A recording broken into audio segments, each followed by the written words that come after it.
Hello, welcome. Welcome to the podcast, Everyday Ordinary Extraordinary Women. I am Martina, and I'm here with Christina. Christina, you want to say hi? Good morning, and thanks for being here with us.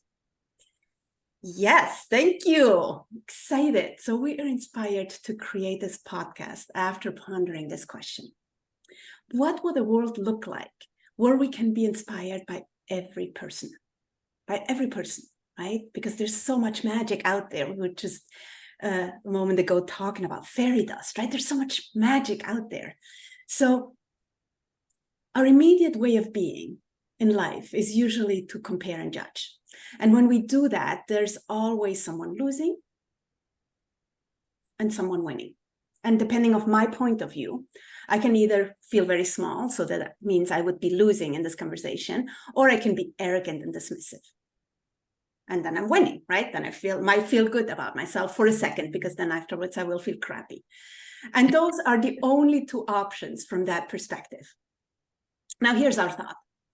Someone's everyday normal is someone else's extraordinary. Judgment comes from first impressions. And we invite you, the listener, to go beyond first impressions and see the magic everywhere. There's inspiration at every corner, in everyone, if we're willing to look. So today we're here with Gina. And let me just tell you a little bit about Gina. Gina is happily married. She's a mom of 4 children, and she also has a puppy named Biscuit. Isn't that a cool name? She's in undergrad. She's been trained as a classical singer, classically trained as a singer, and she currently is finishing up her master's in public administration at Cornell. And she works at the local government that serves children with special needs. And, you know, she loves hiking, catching sunsets and sunrises, which I sometimes get to do with her, playing the piano and painting. And Gina, for me, is someone who, you know, you always smile. It's just so beautiful. And it almost feels like willing to look for the good, willing to just keep growing and keep exploring. And of course, I'm going to be drawn to you because of my innate curiosity, right? It's just beautiful to watch you inside of that. So thank you for being here with us. And welcome, Gina. Thank you so much. That was like the best intro I've ever received. It's such an honor to be here, to be able to have such wonderful conversation. Looking forward to how it's going to turn out. So thank you, Martina and Christina, for having me here today. Thank you. Now, let me just invite you to answer this question for me. If you really knew me, you would know. What would we know about you if we really knew you?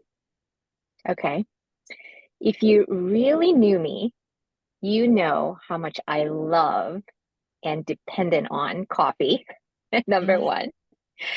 And if you really knew me, you would know that I really care about people, especially women. And I think I'll give you a third one. If you really knew me, you would know how much I love our walk to catch the sunrise. That was the most beautiful thing.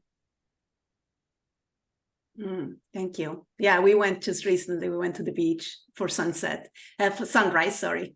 So it was like leaving the house at 6 a.m. to do our walk, and it was gorgeous. It was a brilliant day. There's something so special about the ocean in the morning. Well, the ocean in particular, because it's the rhythm of the earth, right? But in the morning, there's just beautiful. Thank you. And you saw me being like so giddy, and I was like a little girl. I was like, Martina, this is just so beautiful. I love beautiful things, and I think I find such inspiration and such energy in beautiful things. So I guess that would be the fourth thing. You know how I get when I see beautiful things, I become a little girl and so giddy. Awesome. Well, since you're in this giddy mode, how about you tell us a funny or silly or embarrassing story about yourself? Oh my gosh, so I really struggle with this question because I could not remember a single story of just being funny or silly or embarrassing. And I even had to like ask my sister and my friends, I'm like, do you remember any of these moments? Like I don't have one. And then like I was sleeping and in my dream I actually thought about, I think I was thinking in my sleep, and it occurred to me. I am terrible at telling jokes or funny stories, so please bear with me. But this was so funny, like it had me crying. So this was like a few years ago where just one day, I think I was like, came out of the shower and I was doing my evening routine, just putting skincare on, and I was pretty occupied. And my husband, he would bring the laundry, the clean laundry, and he would dump it on our couch in our bedroom, and he would sort it out, and then I'll usually fold them. And then like he paused for a moment, and then he steps out of the bedroom, and I'm kind of overhearing this, but I'm like not fully paying attention, but I know what's going on in the back. And he's going to every single one of my girls, like knocking on the door, and he's like, and I can hear him saying, "Is this yours?" and I can hear them saying, "No."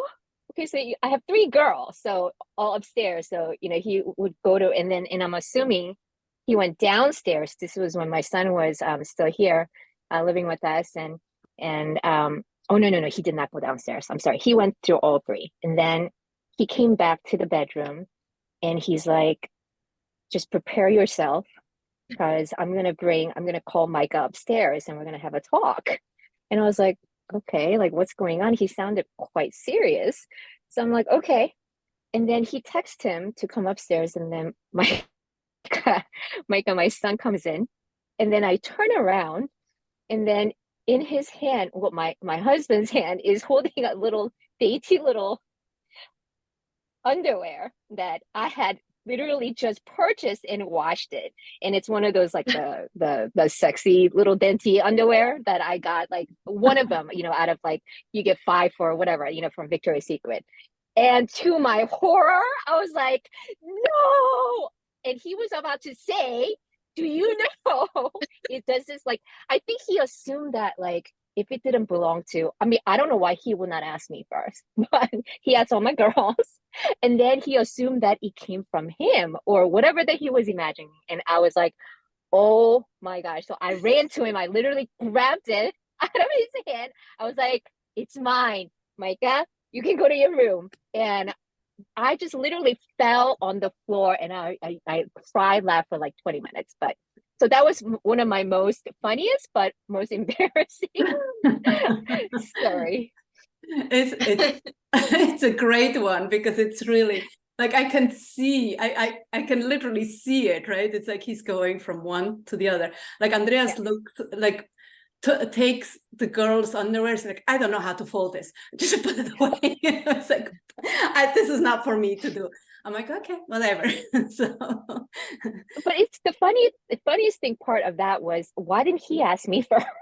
You know, I'm like, how did you go from one part to like to that extreme? But yeah.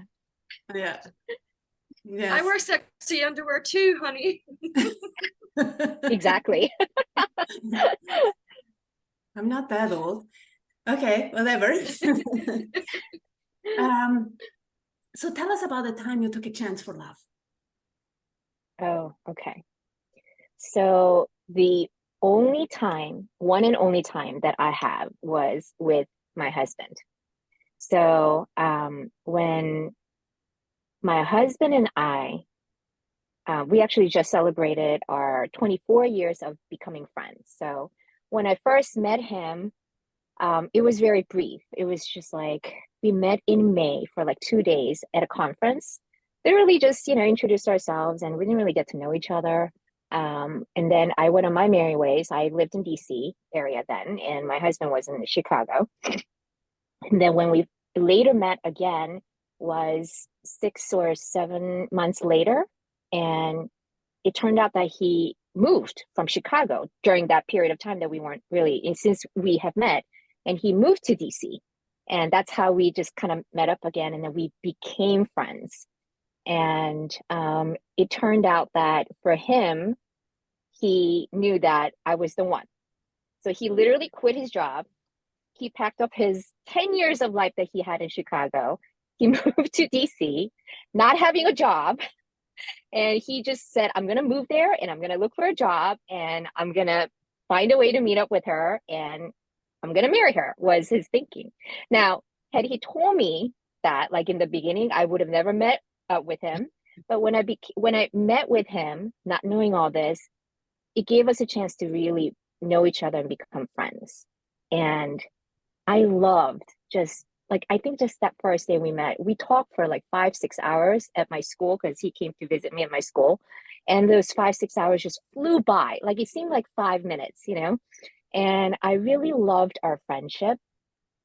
But I did not have any romantic feelings for him then. It was just that I just love being friends with him. So when I took that chance was later on, we were still friends. It's not like we were dating, we just, from time to time. I think we only met like a few times after that, just to go to museums or, go out to eat dinner and things like that. And one day he, at dinner, he's like, I have something to tell you. And he literally told me this story. And instead of like, because usually I would be like taking off by then, if anybody were to tell me that, it would scare me so much. But something hit me. It's not that I had this like romantic feelings, for him and I was mesmerized by the story, but it's like, wow, I think this is the man that I need to decide to love. And for me, love is an action. It's a decision. It's not something that comes like a feeling. So it was right there and then, which I did not tell him, initially, but I made up in my mind that I'm going to take that chance and I will decide to love him. And the rest is history. What a beautiful story. And so Thank you. powerful, right? Because it is a choice, right? It is a choice, moment to moment to moment. And it's with everyone, right? It's not just it's with ourselves, right? It's with our significant others, but it is with our friends, it's with our siblings, with, it's a constant choice to step into that space of love. Beautiful. But it's interesting too, because so many people think it's all about their this looks or job or what they have, but it's truly the qualities, right? And that's what he showed to you in that story, right? It was the kind of man he really was, and it's like, oh, that's the kind of man I want to be with, right? Like we think it's supposed to be this romantic, like, oh, I see him and but and ultimately he did see you and know that. But it's funny for you, it was he had to show the qualities of the kind of man you could love, which is really beautiful. Absolutely. I think for me, up until that point, I always never took any chances to love. And it was because of that. And I told myself that, well, I started out as, I never thought that I would be the marrying kind. I did not think that I would ever get married. I had my goals in life and I wanted to accomplish them and I didn't need a man in my life. That's where I was. And when I met him, it's just like I love the friendship. I love the person that he is.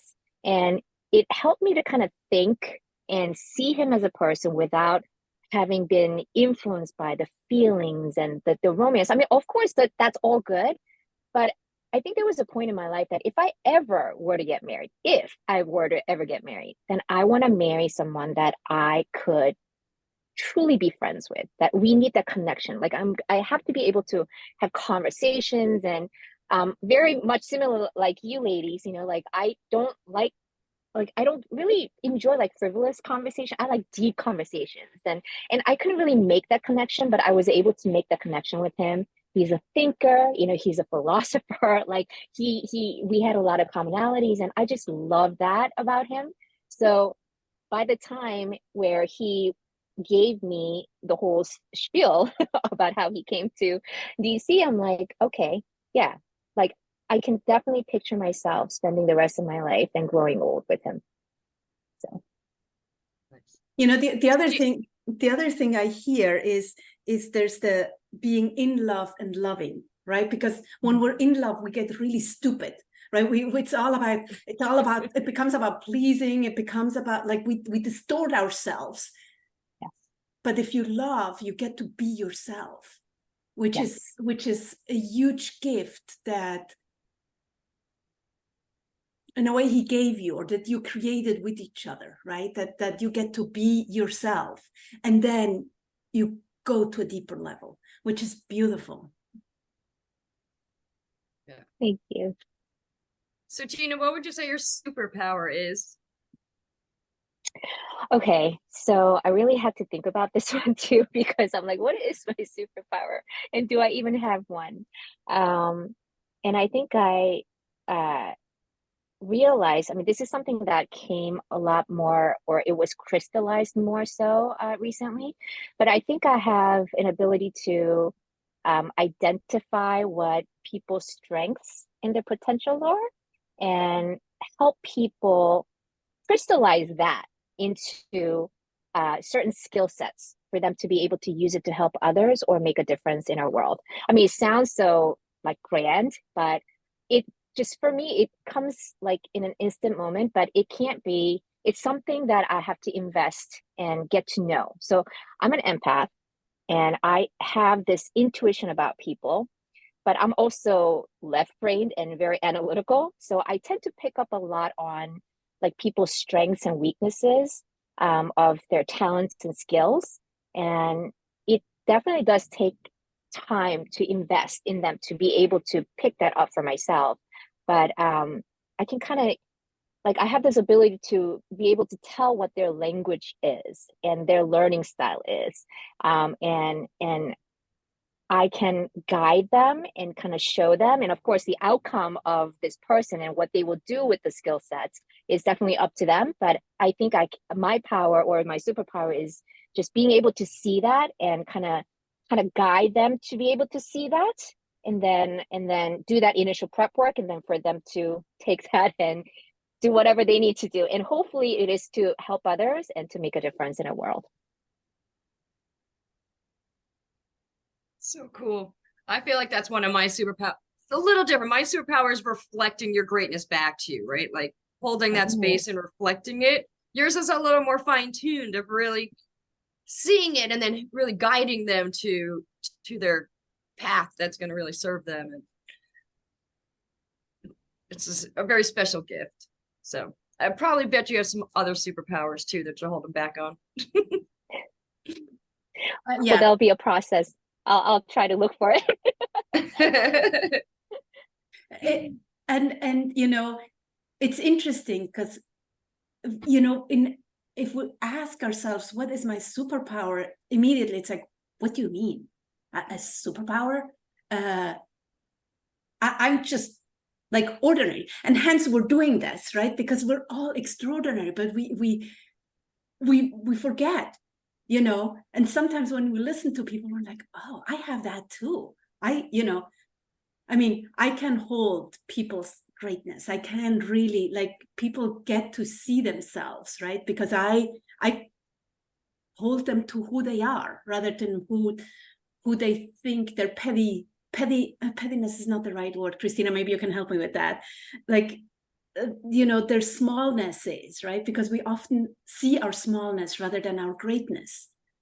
And in seeing other people's greatness, we provide a space for them to step into that. And what a gift, right? What a gift it is for them, for us, for everyone, right? If all of us really step into how extraordinary we are. So yay. I like that.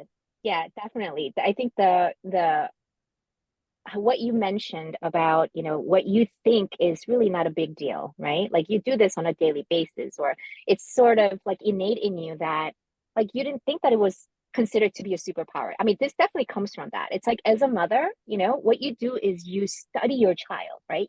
And then you innately know because there's such a big part of your life, and I think it kind of stems from that, like the skill that, I mean, I was able to identify or define it this way, but it really starts from like me paying attention to my child and seeing what their, strengths are and their weaknesses, and guiding them, coaching them to be able to, accomplish what they need to do.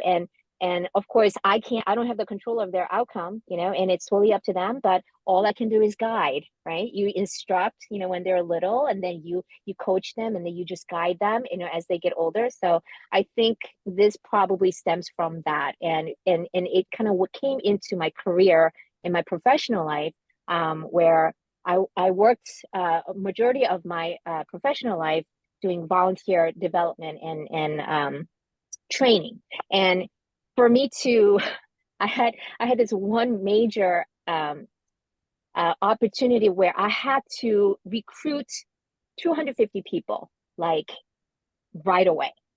And this was part of the church, and it had to deal with providing like teachers and volunteers to provide programs for the children in our community. And you can't just recruit anybody. You have to have somebody who really loves enjoying with children, who has to be good at handling children, not just your passion. And I literally had to, like study and think about, like, is this person a good person? Is this a good fit? Do they have the skills? And I think that was a big training ground for me also as well, to kind of play that into, or I can implement that into my my professional life. So yeah, if I were to give you the backstory of the superpower, it probably stems from the motherhood, and then being able to work as a volunteer development person. And here I am now. Well, and as an empath, also sensing people, right? Like, because we do. We do. Absolutely, whether we want to or not, right? And sometimes I mean, I actually thought about this as I was thinking about this question, where there's so many times that as an empath, it comes to you, and you have to choose also as well, like who you would invest, right? Because when you do, it takes so much out of you, and you're just giving. Like all you do is give, right? Like you're focusing so much on this person, and you're trying to find out, and you get the sense, and I can't possibly do that with everybody. But as an empath, it comes to me. So I have to choose, like, okay, I'm not gonna do this with you, but you, okay, I will. So yeah, I mean, that I thought was very interesting. Yeah, I think it's Marianne Williamson in one of her books. She said something about that, it's not your job to heal and fix everyone, right? But you could hold the space, and you could just say a prayer, let the right person for that person's need come into their life. It's not me, but I could hold the space for that right person coming to help them, to love them, whatever, right? But we don't need to do all the work. Mm. Oh, I like that. I think that's very freeing also as well, because sometimes I feel guilty walking away, and I feel like, oh, like, Exactly. Yeah. And it's not our job, right? It's not our job to fix the world. Our job is to be right here. And whoever comes, like with discernment, but not fixing, just holding space, right? Really like seeing the greatness, holding space, seeing the greatness, holding space. But we get lost in, like, wanting to please, wanting to help, wanting to, the helper syndrome definitely is a big one amongst the empaths. But Gina, what or who do you want to be when you grow up? Like if you could be anyone or anything even, right? Anything, what would you be and why? Like if you could do anything, if there would be no restrictions, no limitations, what would you be or what would you do? okay, so I think I do have to be true to myself, as an empath, as someone who wants to help.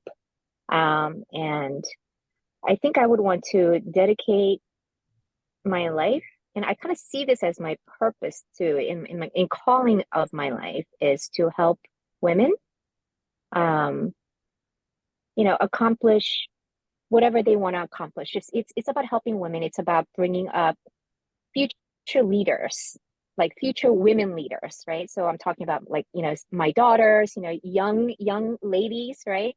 And helping and guiding. I don't know the details as to how I would do it, But that's a cause that I want to live for the rest of my life. And this kind of comes from my influence, like the influence of my grandmother.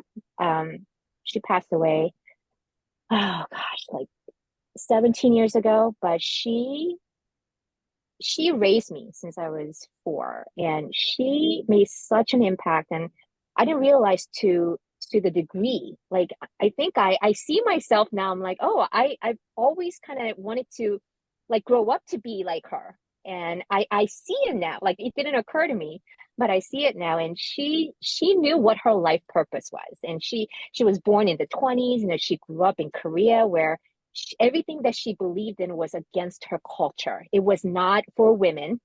And one of the example was she wasn't allowed to wear pants, no trousers. She had to be in a skirt. And so what she did was they didn't even sell pants, right, for women. So she made her own trousers, and she would put them, and she would get stopped by police and things like that. I mean, it's crazy world, that she lived in that we can't fathom. But she would do that, and she would make a fashion statement. Like I have a picture of her in her trousers and her Oxfords, and she's in her blazer, and she's walking down the street, and that's just been very embedded in me. And I mean, she was such a fashion icon, but the purpose of all that was to pave the way for other women. And and what she had accomplished was, she was one of the first 250 women to be picked to be part of the first women's army during the Korean War. She started out as an army nurse, but she ended up, I think her service, by the time she left the service, she accomplished to become a lieutenant colonel. And I remember, like, I was 4 years old, and she would talk to me about politics, philosophy, and how I should dedicate my life, to change the world. I think she fed all that positivity, like, and hope in me. And the purpose was to bring just opportunities and equality for women. And she would always tell me, like, even if you're young, like, don't feel that you don't have power or you can accomplish anything, no matter what age you are, but live with purpose. And I think, like, that was always in me because she had instilled that, and that's what it's coming out. And what I want to do is I want to carry on this legacy and continue to grow up to be like her. And to me, she was a woman of class, purpose, and her calling was to invest in other women to reach their potential. So that's the kind of person that I want to grow up to be.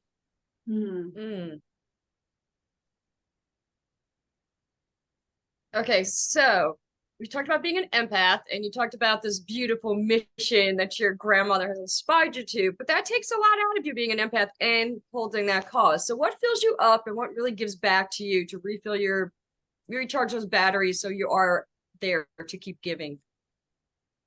Okay, what fills me up? I think nature definitely fills me up.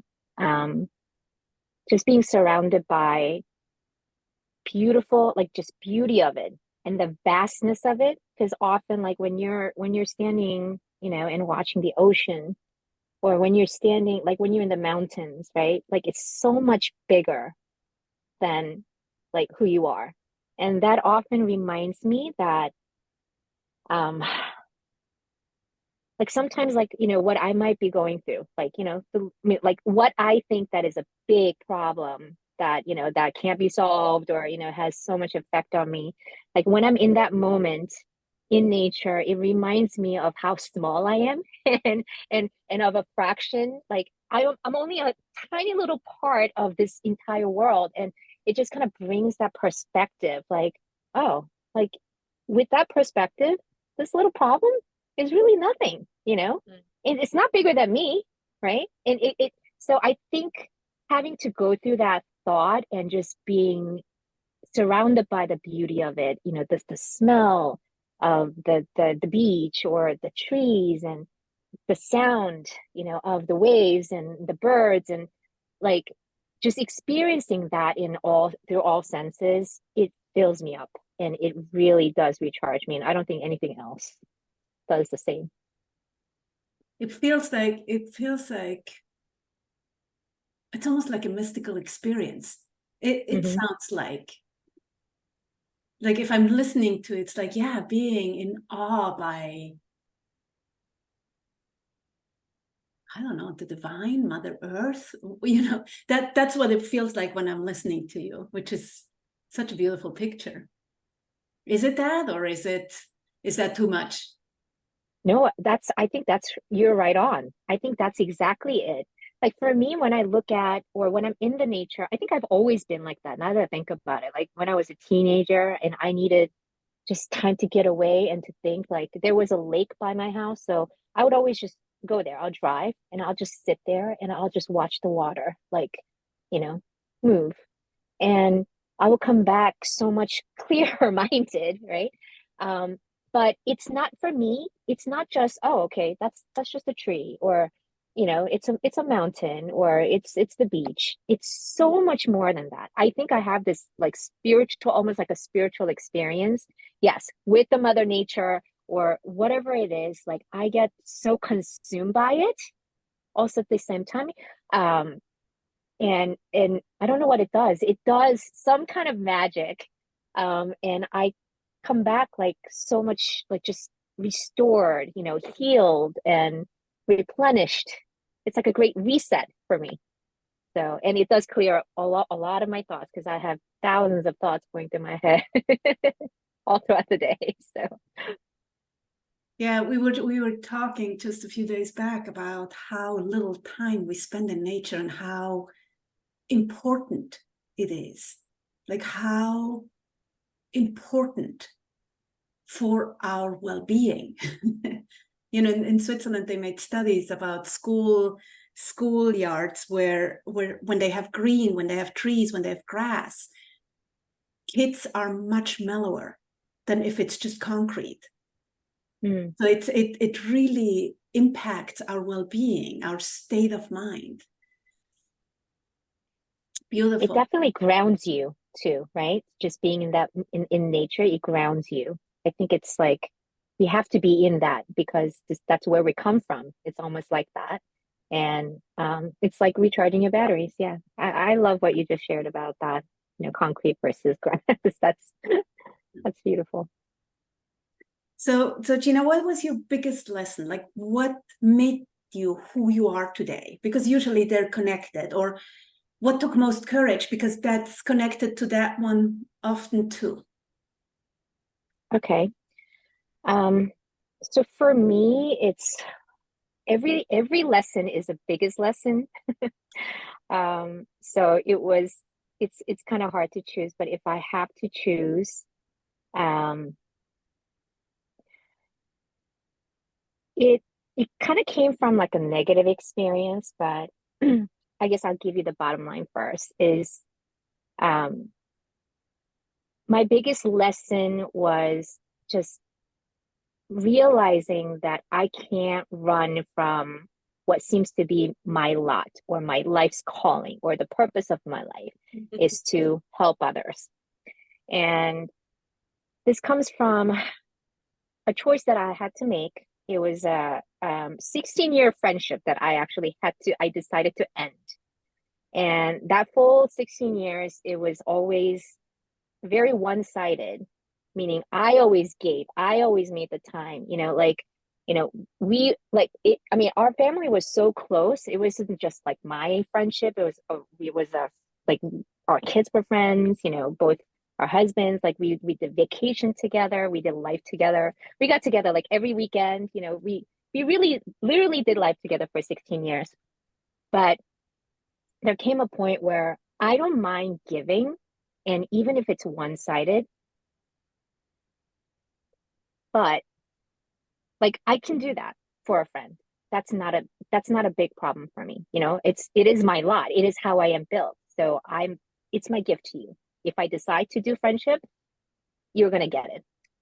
But it came to a point where like we're not going anywhere, right? Whatever that I do, like, okay, you come to me for help, or you come to me, like, they would be fighting in our in our kitchen like midnight, and we're walking them through their marriage and their personal life, and like there's no intention of getting better, right? And it's the same thing over and over again. And I'm like, what am I doing? You know? And I think there was a moment where I was having a hard time, and I shared, and her response was like, oh, well, you know, I'm sure it's going to work out, right? And that kind of brought me to a moment where I'm like, okay, I know I don't expect anything from her, and that this is a friendship that I always gave and I did not mind, but like, I think it's time for me to cut the ties because we're not going anywhere. And this is definitely not a it's not benefiting for anybody, right? For me or for her. And so I decided to cut it, be done. And I don't have a problem with that. Even as an empath wanting to help, like when you come to a moment, like I'm a very decisive person and action has to follow. And when I decide, that's it, you're done. And then I struggled after that. So I think the point is really the struggle that came after is I was so tired. Like, I don't want to help. I don't want to help anybody. I don't want to hear anybody's stories. Like, that's not me. I love hearing, even if it's like really stupid or, ordinary, whatever, stories. It's valuable to me only because, hey, if you took the time to share that with me, then I will see that as a value, right? And I want to make that connection. But that at that point, I was like, I don't want to do anything. I don't want to be, in any kind of like situation. I help anybody. I don't want to listen. And I kind of rebelled against who I am. And I went through that journey for about maybe 6 months. No, I think it was longer. For about a year, I rebelled. I rebelled against myself. And then I finally came to the realization where I can't get away. I can't get away from who I am. This is how I am built, right? I just needed time to heal. And I needed time to recharge and being able to see things not through my emotions per se, but to really see things the way it is. And I think that also became like an important like part of my life where it kind of reassured me, or I got a better sense of what my purpose is, that I can't get away, and I am okay. Like, I am okay to do this, and even more so.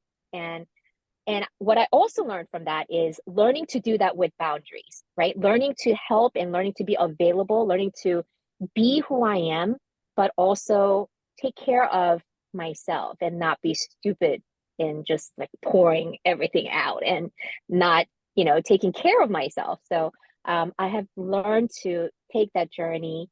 I know I'm not 100% yet because, Martina, you and I always have this conversation.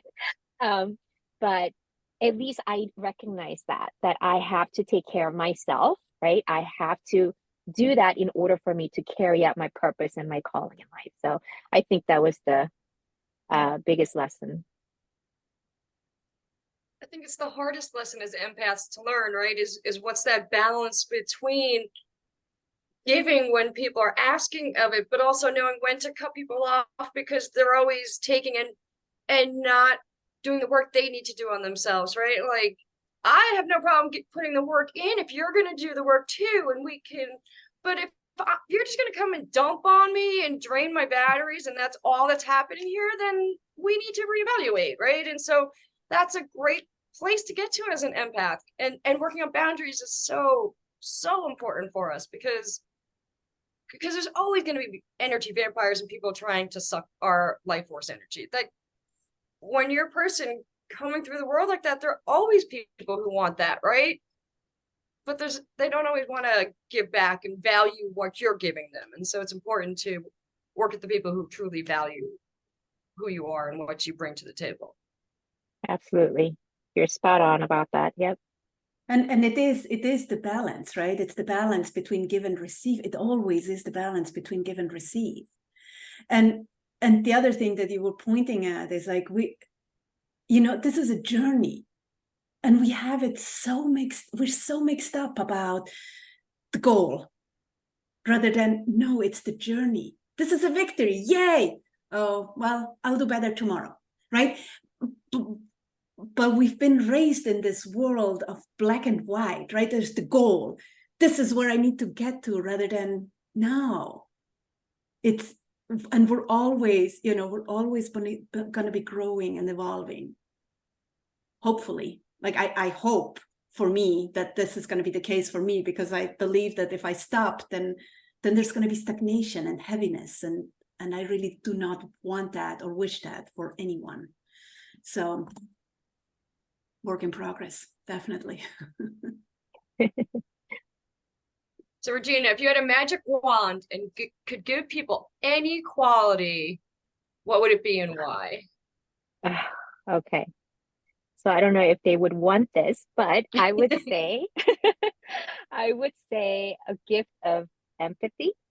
And that's different from being an empath, I think. For me, it's having that empathy is, being able to see other people's perspective, from where they come from and not through your lens, right, of your worldview. And if we could all just be able to have that, just that ability to be able to see other people's perspective and understand their worldview, I think we would be living in a much, much better world, right? And it will work out much better. It's not going to be perfect still, but it's definitely going to be much better. Agreed. Yeah. That is totally delicious. If you think about it, it's I believe it's really difficult, right? Because we're so in our own world and we can only see the world through our perspective. So it takes a lot to really take a step outside and watch, like, how would I feel in that situation, right? But if we could, that would be so delicious. Like, it feels like the world would be lighter. Yes, absolutely. Right. So what do you want to be remembered as? Oh my goodness. What do I want to be remembered as? I think maybe someone that, and this is for anybody, like if for someone who was willing to walk with them when they needed, right? Like whether it's through one small talk, I mean, it could be a stranger, or if I could, someone who could make a difference, even like from anywhere, from all scales, even in the littlest part, to a big, major part, just that I was able to be there to walk them or to have a conversation or to be of an encouragement, that's what it is.